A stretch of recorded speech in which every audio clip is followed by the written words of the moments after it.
हाथी और बंदर की दोस्ती। एक घने जंगल में एक बंदर और एक हाथी रहते थे।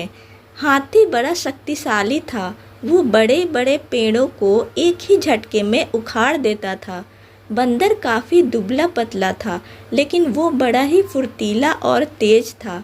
दिन भर बंदर जंगल के पेड़ों पर उछल कूद करता रहता था। बंदर और हाथी दोनों को ही अपने गुणों पर बड़ा ही घमंड था। दोनों ही एक दूसरे से खुद को ज़्यादा अच्छा मानते थे।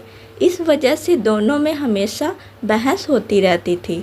उसी जंगल में एक उल्लू भी रहता था, जो अक्सर बंदर और हाथी की हरकतें देखता रहता था। वह इन दोनों की लड़ाई झगड़े से परेशान हो गया था। एक दिन उल्लू ने उन दोनों से कहा, जिस तरह तुम दोनों लड़ते हो, इससे कोई फैसला नहीं होने वाला है। तुम दोनों एक प्रतियोगिता के जरिए आसानी से यह फैसला कर सकते हो, तुम दोनों में से सबसे शक्तिशाली कौन है। बंदर और हाथी दोनों को उल्लू की बात अच्छी लगी। उन्होंने पूछा, इस प्रतियोगिता में क्या करना होगा। उल्लू ने कहा, इस जंगल को पार करने पर एक दूसरा जंगल आता है, जहाँ पर एक काफी पुराना पेड़ है, जिस पर एक सोने का फल लगा हुआ है। तुम दोनों में से उस सोने का फल को जो पहले ले आएगा, उसे ही इस प्रतियोगिता का विजेता माना जाएगा और असल मायनों में सबसे शक्तिशाली कहलाएगा। उल्लू की बात सुनते ही बंदर और हाथी बिना कुछ सोचे समझे दूसरे जंगल की तरफ निकले। बंदर ने अपनी फुर्ती दिखानी शुरू की। वह एक ही छलांग में एक पेड़ से दूसरे पेड़ तक पहुंच जाता था। वही हाथी तेजी से दौड़ने लगा और रास्ते में आने वाली हर चीज़ को अपने मजबूत सूंडों से उखाड़ फेंकता। थोड़ी ही देर में हाथी और बंदर उस जंगल से बाहर निकल गए। इस जंगल से दूसरे जंगल के बीच के रास्ते में एक नदी बहती थी। उसे पार करने के बाद ही दूसरे जंगल में पहुंचा जा सकता था। बंदर ने फिर से अपनी फुर्ती दिखाई और झट से वह नदी में कूद गया। लेकिन पानी की लहर काफ़ी तेज थी, तो बंदर नदी में बहने लगा। बंदर को नदी में बहते हुए देखकर हाथी ने तुरंत अपनी सूंड से उसे पकड़कर पानी से बाहर निकाल दिया। हाथी के इस व्यवहार को देखकर बंदर काफ़ी हैरान हुआ।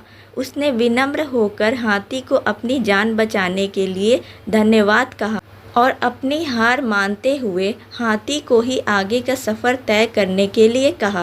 बंदर की इस बात को सुनकर हाथी ने कहा, मैं नदी पार करा सकता हूँ, तुम भी मेरी पीठ पर बैठकर इसे पार कर लो। बंदर हाथी की बात मान गया और वह हाथी की पीठ पर बैठ गया। इस तरह दोनों ने नदी पार कर ली और दूसरे जंगल में पहुँच गए। फिर दोनों ने मिलकर सोने के लगे हुए फल वाले पेड़ की भी खोज कर ली। सबसे पहले हाथी ने अपनी सूंड से उस पेड़ को गिराना चाहा, लेकिन वह पेड़ काफ़ी मजबूत था। फिर हाथी ने निराश होकर कहा, मैं अब यह फल नहीं तोड़ सकता हूँ। बंदर बोला, चलो मैं भी एक बार कोशिश करके देखता हूँ। बंदर फुर्ती से उस पेड़ पर चलने लगा और उस डाली पर पहुँच गया जहाँ पर सोने का फल लगा हुआ था। उसने वह फल तोड़ लिया और पेड़ के नीचे उतर गया।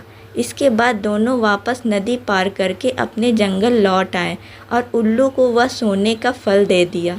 फल पाने के बाद उल्लू जैसे ही इस प्रतियोगिता के लिए विजेता का नाम बोला, वैसे ही बंदर और हाथी ने मिलकर उसकी बात को रोक दिया।